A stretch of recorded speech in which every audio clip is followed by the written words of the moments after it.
welcome back, everybody.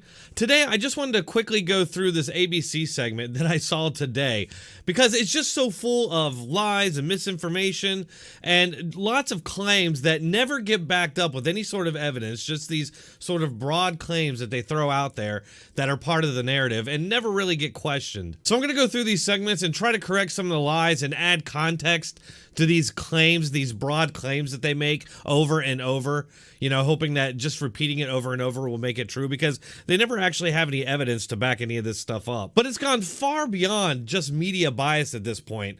And now they're literally just inciting half the country to violence and justifying it with these broad claims that they make that really, you know, aren't backed up by the stats or the facts. So let's just get started here. And when your president can't say Black Lives Matter, when the entire country is saying Black Lives Matter, when he speaks for 76 minutes and does not invoke the name of the young man who was murdered, but then talks about the quote-unquote violence that's happening as a result of that. Okay, so first off, this is Yvette Simpson. She's supposedly a political journalist over at ABC News, but sounding a lot more like a political propagandist for the DNC. She's worth $1 to $5 million. Okay, she's not filthy rich, but she's definitely doing well for herself in this supposedly racist country that's oppressing her every day of her life. And not only is this woman a millionaire, but her voice is elevated above most in this country. So she's got a lot of power and influence as well. I'm going to get right back to tearing apart this segment, but first let me take a quick capitalism break to thank this episode's sponsor, BioTrust Ageless Multi-Collagen. Collagen makes your skin healthy and gives you a youthful look.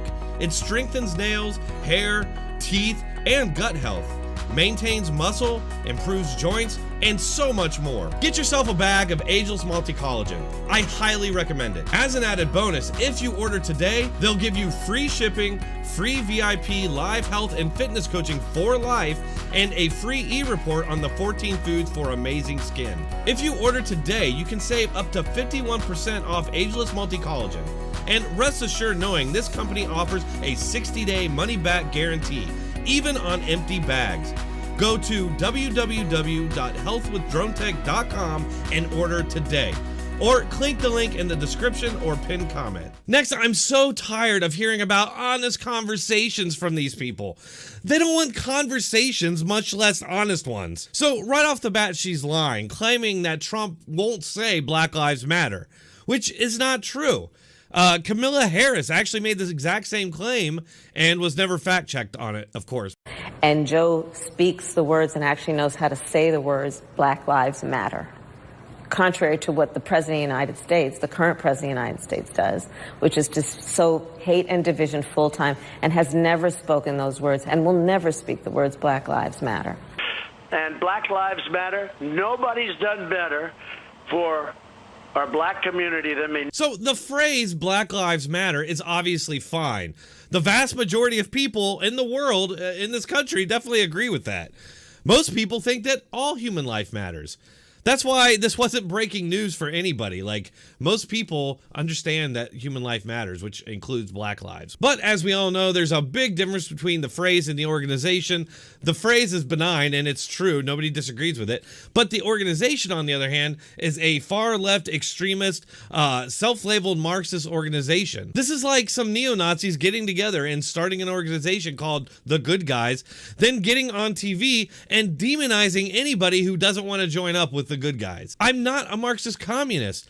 I don't agree with dismantling the country, its history, or the nuclear family. I don't agree with making demands and threats of violence if those demands aren't met. I don't agree with blocking traffic and intimidating drivers, keeping them from their right to travel on their way, which is just the height of irony to me. What right do these people have to stand in the road and keep people from going where they want to go? And it's not even like they just stand there. They actively intimidate the drivers and try to exert their authority, their non-existent authority on them. This lady wants you thinking that the phrase and the organization are one and the same, which is why you can't trust anything that you hear from these people. When he speaks for 76 minutes and does not invoke the name of the young man who was murdered, but then talks about the quote-unquote violence that's happening as a result of that. Lastly here, she says that Trump won't say the name of the young man who was murdered. Who is she talking about? Because if she's talking about Jacob Blake, he's not dead. And this is concerning to me because over and over now, I've seen people in the media claim that this guy is dead. But she went even further than that. She said he was murdered. I mean, we don't know all the facts of this right now. All we have is a video that I have to say doesn't look very good for Jacob Blake. But she's proclaiming that he was murdered. That's highly irresponsible, especially for somebody who's supposed to be a professional journalist. You just mentioned in the backdrop, Jacob Blake just died when this march was already planned. So to keep saying leave it to Congress, that's not working. To say just vote, that's not working because black people are still getting killed every week. Okay, wow. There was a lot wrong in that. So you might have noticed he said that Jacob Blake was dead. So that's twice within the same programming that they claim this guy's dead. And I've heard it on other broadcasts, and I've been reading it over and over on Twitter from news organizations and pundits. And, of course, just the people that follow them, just random people out there saying, Jacob Blake. Where are they getting this? They're getting it because the news keeps telling them that this guy is dead. I just did a video the other day about somebody on PBS making the exact same claim and, of course, not being fact-checked on it. And this really gets to my point and why I'm angry about what I'm constantly hearing from these people in the media, because so much of this rhetoric surrounding BLM and so-called racial justice, whatever that is, it's all based on misinformation and, yes, conspiracy theories. And many times they're pointing to these alleged victims, and these are their martyrs, people like Trayvon Martin, who they claim is a victim, despite the fact he was the attacker. He's the guy that attacked somebody else and then got shot. A jury felt the exact same way. Or they point to Breonna Taylor, but it's not that cut and dry. They say Breonna Taylor, say her name, like she's this hallowed victim, but it's not that cut and dry. She was involved in selling drugs, okay? Which is why the warrant was for her address, because a drug dealer was showing up to her house to either unload the drugs or unload the money. And that's why the police got the warrant. But when the police showed up there and started banging on the door, the boyfriend got up, and as soon as they got through the door, he shot at him. And so that's what led to the firefight. It had nothing to do, with skin color or race or any of that. It's literally the cops busted in, he shot at them, they shot back. So again, it's like there's so much misinformation floating around about that. Sure, there may be an argument for why no-knock warrants are bad, even though they did knock and they did they did announce themselves in this case. But there are lots of cases like this where innocent people get killed on these no-knock warrants. There was 2 white people killed in Houston over a false no-knock warrant that 2 black police officers lied to get, and then it resulted in 2 white people dead, innocent white people. Did you ever even hear about that? No, nobody has. Because if they did talk about that, then again, their narrative would shatter. They point to Michael Brown, and they scream, hands up, don't shoot, which never happened. I mean, it's literally a conspiracy theory that was popularized by left-wing media. When you look at these police shootings, it's incredibly rare that you find a genuine example of murder motivated by racism, or murder motivated by racism. It's so incredibly rare. You got to keep in mind, there are over 600,000 cops in this country that have millions and millions of interactions with people every year.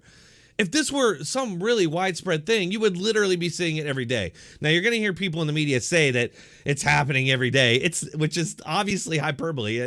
It's a lie. It's not happening every day.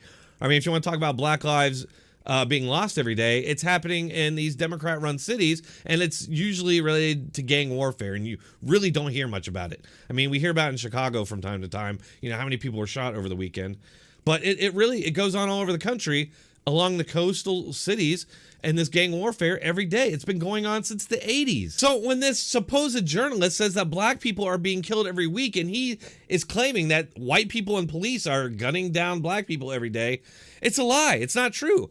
The vast majority of black people killed every week, which does happen, are killed by other black people. It's that gang violence I was just talking about. And guess what? White people are killed every week too. Asian people are killed every week. Hispanic people are killed every week. That's just such a broad, generalized statement. Do you see what I'm talking about? Like, you can almost say he's not lying because generalized, yeah, Black people are killed every week. But it's like if you came at him about that, he'd say, well, that's true, they are. Oh, but you're talking about white people and cops. Oh, I didn't say that. I didn't say it was white people and cops. See, they make these statements that the people watching may infer something that, you know, he didn't actually say. But my point is that all of this rhetoric is not really backed up by the facts, and it's dangerous. It's what's driving this violence right now. All these people who think that they're justified in it. And I hate to always, you know, say I told you so, but I've said for years now, going back years, that you got to watch the left, specifically because I see this over and over. That's just increasingly ratcheted up rationalizations for increasingly extremist actions. It's like they say the president is an existential threat. Well, if you really believe that, well, then there's a lot you can justify to yourself doing. Pretty extreme stuff. I mean, you could bomb the White House and be like, oh, he's an existential threat. I'm protecting the country. So you see what I mean? The media is just being very irresponsible with this rhetoric, and they're playing very fast and loose with the facts. That's all I have for today. Please hit that like button, share, and subscribe. If you'd like to support this channel, you can do so on one of the platforms listed in the description or pinned comment. Thanks for watching. Keep coming back.